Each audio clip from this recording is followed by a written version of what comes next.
With the summer's first heat wave upon us, it's time to think about changing our dog walking and exercise patterns with our pets.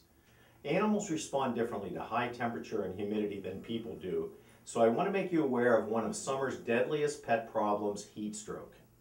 It is a very serious condition in which exercising animals' body creates more heat than it can release.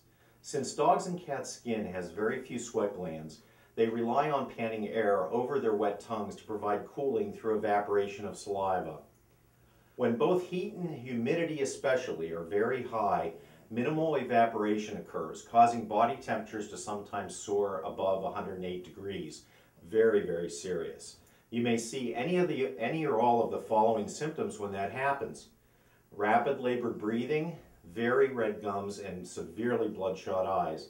Confusion, disorientation, sometimes even severe agitation, tremors, or seizures. Vomiting sometimes happens along with liquid diarrhea, sometimes even bloody. And of course a body that's very hot to the touch, especially the ears and the feet. All of this can happen in 15 to 20 minutes of exercise when the heat and humidity are high. So even in the morning, or the early evening, the supposedly safe dog walking hours. So when this happens, it's an immediate life-threatening emergency requiring action even before arriving at a veterinary facility. You need to start the cooling process immediately by applying cool water to the head, the ears, the whole trunk of the body, the limbs, especially the pads. And you keep repeating that every 5 minutes on your way to the nearest veterinary facility. Some people will fan the dog to try to improve the evaporation of water off their body, and you can do that initially, but if you do it too long, you'll actually drop their body temperature too far. And applying alcohol is not a good idea for the same reason. You can actually cause too much evaporation of heat and drop their body temperature too low. Heat stroke can be prevented.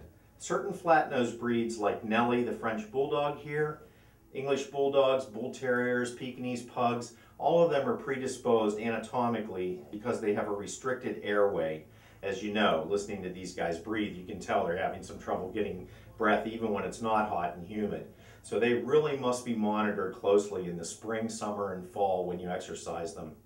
When considering exercising your pet, always check the TV to see what the heat and humidity levels are. If it's too high, put off your exercise to a little bit later in the day if it comes down a little bit.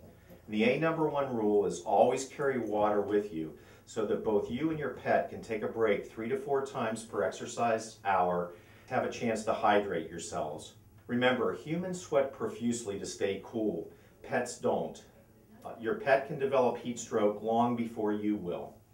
And please never ever leave your dog or cat alone in a car on a warm day. Even with the windows cracked, they're not safe.